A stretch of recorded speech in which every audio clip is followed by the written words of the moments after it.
জাতীয় নাকি স্থানীয় নির্বাচন আগে এমন বিতর্কে যেতে চায় না ইসি। ডিসেম্বরে ভোট হলে জুলাইয়ের মধ্যে শেষ করতে হবে প্রস্তুতি। যে নির্বাচন হয় ডিসেম্বর হয়ে যাবে, আমরা সেইভাবে প্রস্তুতি নিচ্ছিলাম। যেই বিতর্কটা চলছে, এই বিতর্কের মধ্যে আমরা কোনো পার্টি হতে চাই না। ডিসেম্বরে নির্বাচন করার জন্য যে যৌক্তিক সময়টা আগে রাখতে হবে, সেই সময়েই আমরা এই শিডিউলটা ডিক্লেয়ার করব ইনশাল্লাহ।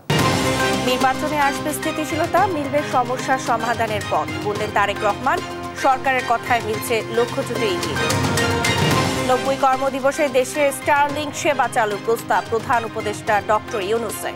ইলন মাস্ককে বাংলাদেশ সফরের আমন্ত্রণ। রোহিঙ্গা সংকট নিরসনে মিয়ানমার সহ সব অংশীদারদের সঙ্গে চলছে আলোচনা। সমাধান খুঁজতেই বাংলাদেশের জাতিসংঘের বিশেষ দূত। রাষ্ট্রকে সময় দিতে চায় কুয়েট শিক্ষার্থীরা। প্রধান উপদেষ্টাকে স্মারকলিপি, সমাধান না আসা পর্যন্ত বন্ধ থাকবে ক্লাস পরীক্ষা। আবারও বাংলাদেশে আসা $29 মিলিয়ন নিয়ে কথা বললেন ট্রাম্প। ভারতের $21 মিলিয়ন সহায়তা নিয়েও প্রশ্ন।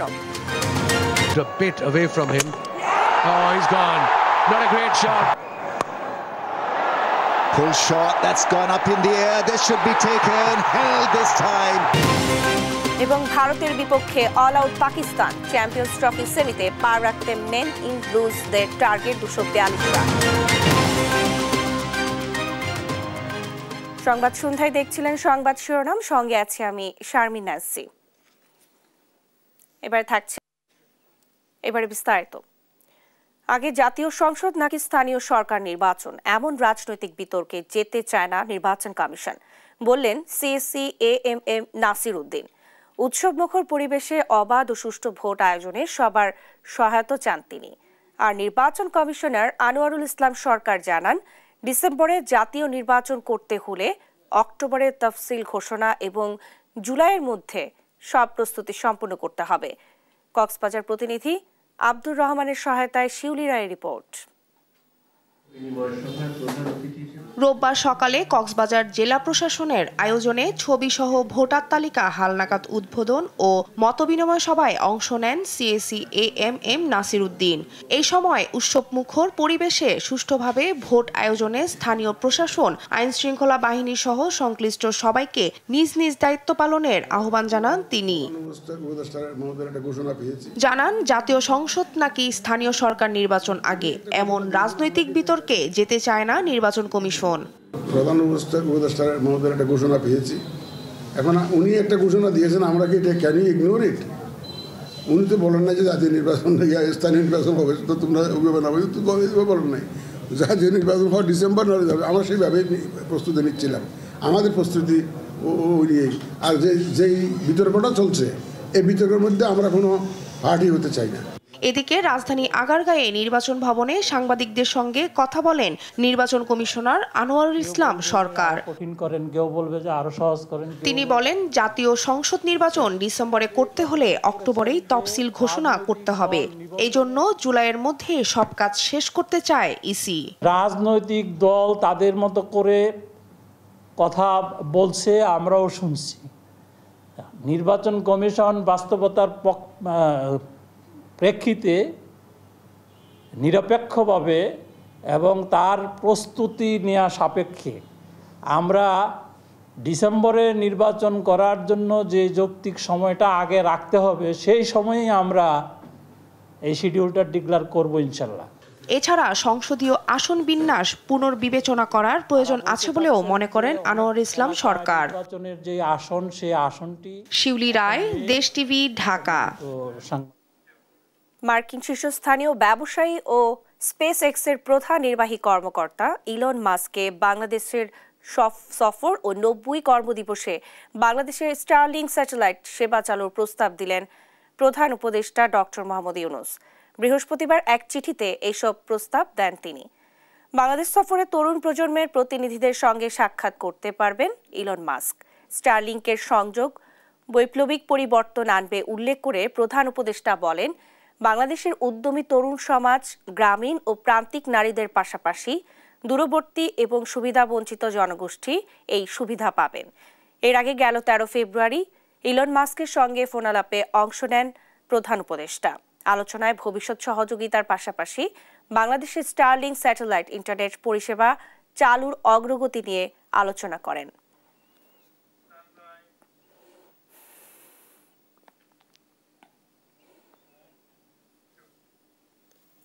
রোহিঙ্গা সংকট নিরসনে আরাকান আর্মি সহ মিয়ানমারের সব অংশীদারদের সঙ্গে কথা চলছে বলে জানালেন মিয়ানমার বিষয়ক জাতিসংঘ মহাসচিবের বিশেষ দূত জুলি বিশপ। বলেন, সমস্যার সমাধান খুঁজতেই বাংলাদেশে আসা। সোমবার যাবেন কক্সবাজারের রোহিঙ্গা ক্যাম্প পরিদর্শনে।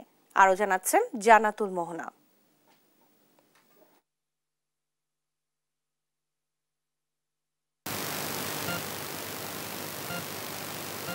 দুই দিনের সফরের প্রথম দিনে রোববার দুপুরে পররাষ্ট্র মন্ত্রণালয়ে আসেন মিয়ানমার বিষয়ক জাতিসংঘ মহাসচিবের বিশেষ দূত জুলি বিশপ। ঘণ্টাব্যাপী বৈঠকের পর সাংবাদিকদের সঙ্গে কথা বলেন জাতিসংঘ মহাসচিবের বিশেষ দূত। জানান, রোহিঙ্গা সংকটের সমাধান খুঁজতেই বাংলাদেশে আসা। My role is to work with all of the stakeholders involved in Myanmar. Myanmar ইস্যুতে সকল অংশীদারদের সাথে কাজ করা আমার দায়িত্ব, সেটা ওই দেশের অভ্যন্তরে হোক বা প্রতিবেশী দেশে, যাতে মিয়ানমারের নেতৃত্বে অন্তর্ভুক্তিমূলক টেকসই সমাধান বের করা যায়। Myanmar-led inclusive sustainable solution. এই বিষয়ে মিয়ানমারের রোহিঙ্গা সংকট সমাধান সহ মিয়ানমারের পরিস্থিতি ঠিক করতে প্রতিবেশী রাষ্ট্র, বিচ্ছিন্নতাবাদী বা স্বাধীনতাকামী বা লড়াইকারী সব পক্ষের সঙ্গে আলোচনা করছে জাতিসংঘ। I've spoken with everyone. I've spoken with all voices and I'll continue to do so. আমি সবার সাথে কথা বলেছি, সব পক্ষের কথা শুনেছি এবং আমি তা করতে থাকব। Very complex and long-running crisis. সোমবার কক্সবাজারের রোহিঙ্গা ক্যাম্প পরিদর্শন করবেন জুলি। অন্যদিকে সপ্তাহের শেষের দিকে 3 দিনে সফরে ঢাকায় আসছেন জাতিসংঘের শরণার্থী বিষয়ক হাইকমিশনার ফিলিপ্পো গ্র্যান্ডি। জান্নাতুল মোহনা, দেশ টিভি, ঢাকা। প্রধান উপদেষ্টার পক্ষ থেকে আশ্বাসের প্রেক্ষিতে কর্মসূচি স্থগিত করেছেন খুলনা প্রকৌশল ও প্রযুক্তি বিশ্ববিদ্যালয়ের শিক্ষার্থীরা। তারা জানান, শিক্ষার্থীদের উপর হামলার বিচার ও নিরাপত্তা নিশ্চিত, উপাচার্যের পদত্যাগ সহ 6 দফা দাবি বাস্তবায়নে সরকারকে সময় দেয়া হচ্ছে। এর মধ্যে দাবি মেনে না নিলে কঠোর কর্মসূচি দেয়া হবে। এর আগে প্রধান উপদেষ্টার কাছে স্মারকলিপি দেয় কুয়েট শিক্ষার্থীরা। আরও জানাচ্ছেন সাদ আহমেদ।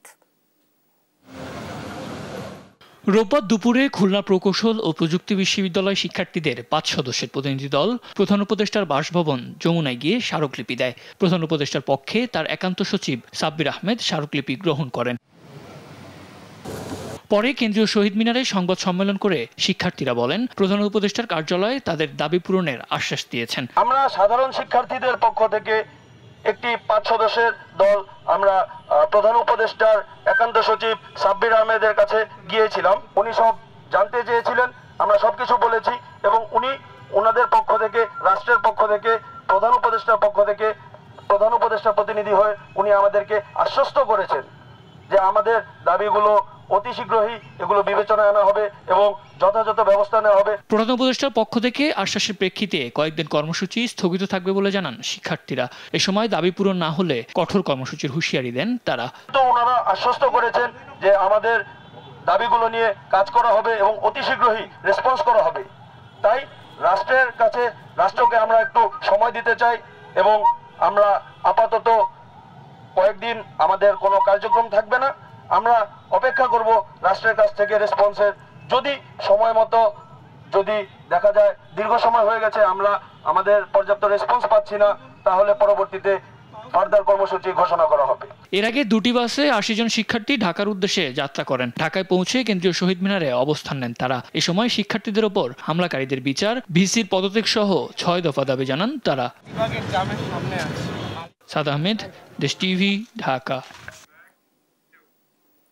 নির্বাচনের মধ্য দিয়ে তাৎক্ষণিক সব সমস্যার সমাধান না হলেও দেশ স্থিতিশীল অবস্থায় আসবে, এমনটাই জানালেন বিএনপির ভারপ্রাপ্ত চেয়ারম্যান তারেক রহমান।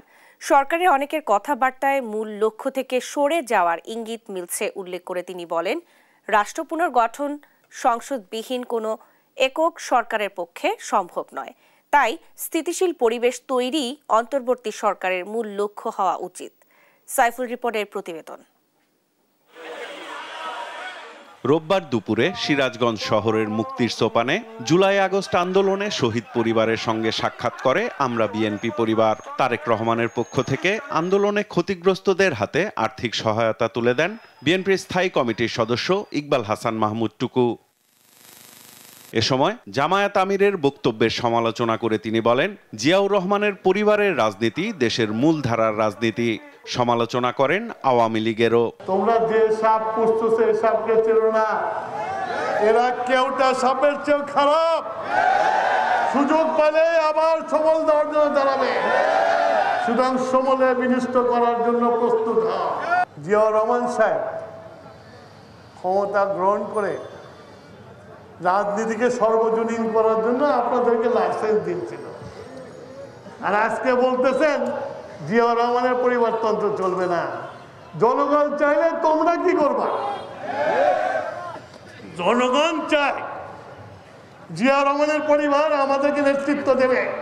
এদিকে আইনজীবী ফোরাম আয়োজিত রাষ্ট্র কাঠামো মেরামতে 31 দফা ও জনসম্পৃক্তি শীর্ষক কর্মশালায় প্রধান অতিথির বক্তব্য রাখেন বিএনপির ভারপ্রাপ্ত চেয়ারম্যান তারেক রহমান। বলেন, দেশের রাজনীতি অস্থির হলে তার প্রভাব পড়বে অর্থনীতি সহ সব ক্ষেত্রে। সংস্কার নিয়ে তর্ক না বাড়িয়ে স্থিতিশীল পরিবেশ তৈরি সরকারের মূল লক্ষ্য হওয়া উচিত বলেও মন্তব্য করেন তারেক রহমান। সরকারের বিভিন্ন ব্যক্তির বিভিন্ন কথাবার্তা থেকে আমাদের কাছে মনে হচ্ছে তারা, এবং বিভিন্ন ব্যক্তির আলোচনা থেকেও ফুটে উঠছে যে তারা সম্ভবত তাদের লক্ষ্য থেকে কিছুটা হলেও বিচ্যুত হচ্ছেন ক্ষেত্র বিশেষে। রাষ্ট্র পুনর্গঠন কোনো একক সরকারের পক্ষে সম্ভব নয় জানিয়ে তিনি বলেন, এ কাজে সবার সহযোগিতা প্রয়োজন। নির্বাচন হলে যেহেতু একটি স্থিতি অবস্থা আসবে এবং ধীরে ধীরে রিফর্ম কাজগুলো শুরু হবে, সমস্যাগুলোর প্রকটতা তীব্রতা ধীরে ধীরে কমা শুরু করবে, এবং নির্বাচন হলে সমস্যাগুলোর সমাধান কিভাবে করা যায় এটি দায়িত্বপ্রাপ্ত হবেন বিভিন্ন মানুষ। যখন দায়িত্বপ্রাপ্ত হবেন স্বাভাবিকভাবেই তারা বসবেন, তারা আলোচনা করবেন, তারা কাজ করবেন। একদিনে কোনো কিছুই হবে না, বাট হওয়া পসিবিলিটি শুরু হবে, হওয়ার সম্ভাবনা শুরু হবে। সংসদবিহীন কোনো সরকারের পক্ষে সংস্কার বাস্তবায়ন সম্ভব নয় বলেও মন্তব্য করেন বিএনপির ভারপ্রাপ্ত চেয়ারম্যান। আমরা যত সংস্কারই ঘোষণা করি না কেন, সাইফুল রিপন, দেশ টিভি, ঢাকা, কোনোটাই সাকসেসফুল হবে না। 25 ফেব্রুয়ারিকে জাতীয় শহীদ সেনা দিবস ঘোষণা করেছে সরকার। রোববার মন্ত্রিপরিষদ বিভাগ থেকে জারি করা এক পরিপত্রে এ ঘোষণা দেয়া হয়। উপসচিব তানিয়া আফরোজের সই করা পরিপত্রে বলা হয়, সরকার প্রতি বছর 25 ফেব্রুয়ারিকে জাতীয় শহীদ সেনা দিবস হিসেবে ঘোষণা করেছে। ওই দিনটি জাতীয় শহীদ সেনা দিবস হিসেবে পালনের জন্য জাতীয় ও আন্তর্জাতিক দিবস পালন সংক্রান্ত মন্ত্রিপরিষদ বিভাগের পরিপত্রের গ শ্রেণীভুক্ত দিবস হিসেবে অন্তর্ভুক্ত করার সিদ্ধান্ত হয়েছে। পরিপত্রে দিবসটি যথাযথভাবে পালনে সংশ্লিষ্ট সব মন্ত্রণালয়, বিভাগ, সংস্থাকে অনুরোধ জানানো হয়েছে। ছাত্রদল নিষিদ্ধ ছাত্র লীগের পথ অনুসরণ করছে বলে মন্তব্য করেছেন ইসলামী ছাত্র শিবিরের সভাপতি জাহিদুল ইসলাম। রোববার বিকেলে ঢাকা বিশ্ববিদ্যালয়ের মধুর ক্যান্টিনে দেশের চলমান পরিস্থিতি নিয়ে আয়োজিত সংবাদ সম্মেলনে এ মন্তব্য করেন তিনি। বলেন, নিষিদ্ধ ছাত্রলীগ বাংলাদেশ থেকে বিতাড়িত হলেও দুর্ভাগ্যজনকভাবে বন্ধুপ্রতম ছাত্রদলকে সেই পথ অনুসরণ করতে দেখা যাচ্ছে। কুয়েটে ছাত্রদল, যুবদল পরিকল্পিতভাবে শিক্ষার্থীদের উপর হামলা চালিয়ে ছাত্র শিবিরের উপর দায় চাপিয়েছে। এ সময় সাংগঠনিকভাবে হামলাকারীদের বিরুদ্ধে ব্যবস্থা নিতে ছাত্রদলের প্রতি আহ্বানও জানান তিনি।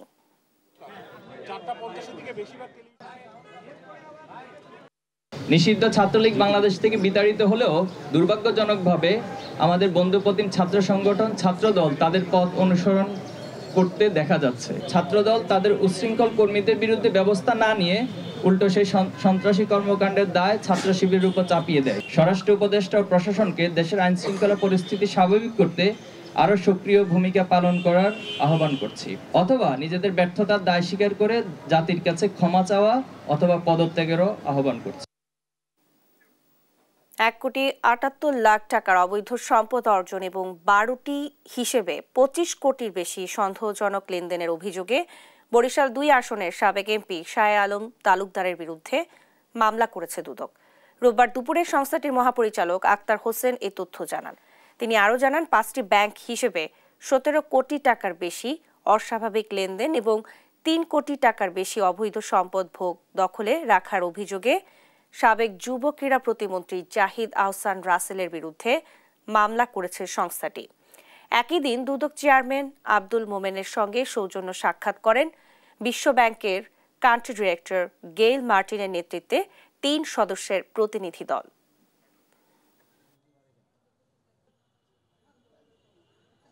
$3.65 কোটি টাকারও বেশি মূল্যের সম্পদ অর্জন এবং 5টি ব্যাংক হিসাবে 17.50 কোটি টাকারও বেশি অস্বাভাবিক লেনদেনের অভিযোগ অনুসন্ধানকালে প্রাথমিকভাবে প্রমাণিত হয়েছে। এই কারণে তার বিরুদ্ধে সংশ্লিষ্ট ধারায় আরও একটি মামলা রুজুর সিদ্ধান্ত গৃহীত হয়েছে। দেখছেন সংবাদ সন্ধ্যা।